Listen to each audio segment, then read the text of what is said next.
नमस्कार। आज हम वीरेन डंगवाल द्वारा रचित कविता तोप के बारे में पढ़ेंगे। वीरेन डंगवाल उत्तराखंड के कवि हैं। इनका जन्म टिहरी गढ़वाल जिले के कीर्तिनगर में 5 अगस्त 1947 को हुआ। इनकी आरंभिक शिक्षा नैनीताल में हुई। उच्च शिक्षा के लिए ये इलाहाबाद आ गए।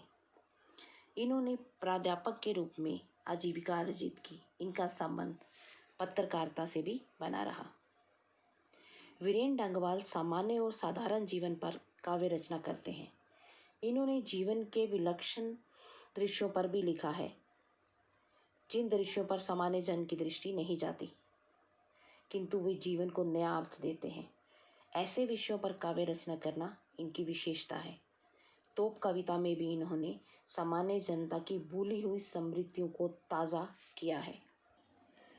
तोप कविता में 2 प्रतीकों का चित्रण किया गया है, एक तोप और दूसरा कंपनी बाग। प्रतीक और धरोहर 2 किस्म की हुआ करती है। एक वे जिन्हें देखकर या जिनके बारे में जानकर हमें अपने देश और समाज की प्राचीन उपलब्धियों का भान होता है, और दूसरी वे जो हमें बताती हैं कि हमारे पूर्वजों से कब और क्या चूक हुई थी, जिसके परिणाम स्वरूप देश की कई पीढ़ियों को दारुण दुख और धमन झेलना पड़ा। ये पाठ हमें याद दिलाता है कि कभी ईस्ट इंडिया कंपनी भारत में व्यापार करने के इरादे से आई थी।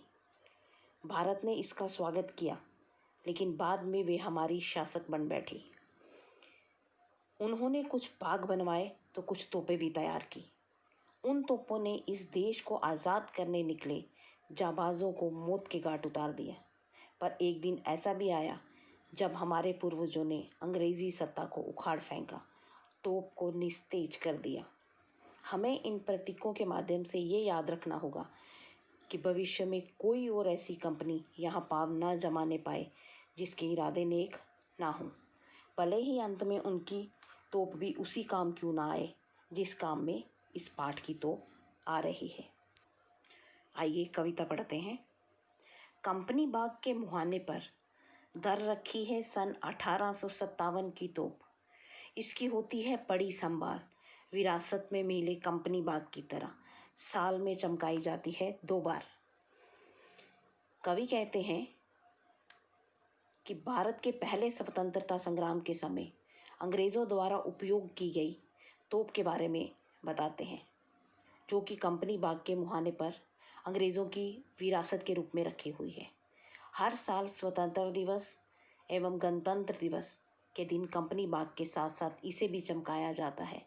कंपनी बाग तथा ये तोप दोनों ही इतिहास की निशानियां हैं जो अंग्रेज़ों ने हमें दी हैं, और साल में 2 बार चमकाई जाती है और इसकी देखभाल भी होती है, और ये याद दिलाती रहती है कि जहाँ अंग्रेज़ों ने एक तरफ कंपनी बाग लगाए तो दूसरी तरफ तोपें भी तैयार की।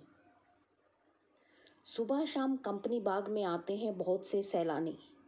उन्हें बताती है ये तोप कि मैं बड़ी ज़बर उड़ा दिए मैंने अच्छे अच्छे सूरमाओं के धज्जे अपने ज़माने में। अर्थात सुबह शाम के वक्त बहुत से लोग कंपनी बाग में टहलने या घूमने आते हैं। वे सभी इस तोप के विशाल आकार को देखकर ये अनुमान लगा लेते हैं कि जब इसका इस्तेमाल होता होगा तब ये कितनी ही भयंकर और शक्तिशाली होती होगी। इसने कितने ही बेगुनाह स्वतंत्रता सेनानी बेवजह मौत के घाट उतार दिए होंगे।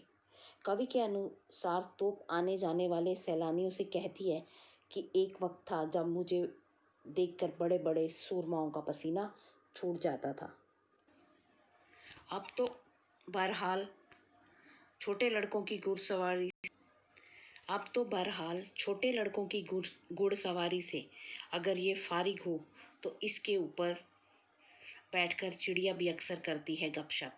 कभी कभी शैतानी में वे इसके भीतर भी घुस जाती है, खासकर गोरैया। कवि तोप की वर्तमान स्थिति का वर्णन करते हुए कहते हैं कि तोप की वर्तमान स्थिति ये है कि वे एक बगीचे के मुहाने पर महज एक यादगार ऐतिहासिक निशानी के रूप में रखी हुई है, जिसके ऊपर बच्चे चढ़कर खेलते हैं। जब बच्चे नहीं होते हैं तो उसके ऊपर चिड़िया आकर बैठ जाती है, खासकर गोरैया तो इसके मुंह के अंदर भी घुस जाती है। इस प्रकार हम देख सकते हैं कि जिस तोप ने बड़े बड़े सूरमाओं का अंत किया, आज खुद उसकी दशा ऐसी है कि उसके मुंह में घुसकर चिड़िया खेल खेल रही। वे बताती है कि दरअसल कितनी भी बड़ी हो तोप, एक दिन तो होना ही है उसका मुंह बंद।